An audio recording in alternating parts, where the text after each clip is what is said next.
Theatre of रिलेव्हन्समध्ये आम्ही नाटक तयार करताना आमच्या प्रत्येक कलाकाराचा हा विश्वास आहे की आपल्या प्रत्येकाच्या मनात एकदा तरी सावित्री जागी होते, बहिणाबाई जागी होते. सावित्री म्हणजे नेमकं काय?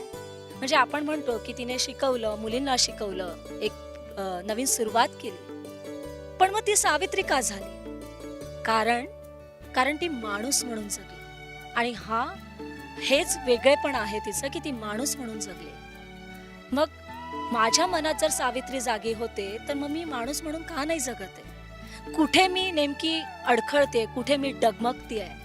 तर यासाठी आम्ही हा पुढाकार घेतलाय की माझ्या मनामधली सावित्री आता डगमगणार नाहीये, कुठल्याही व्यवहारात आता ती अडकणार नाहीये.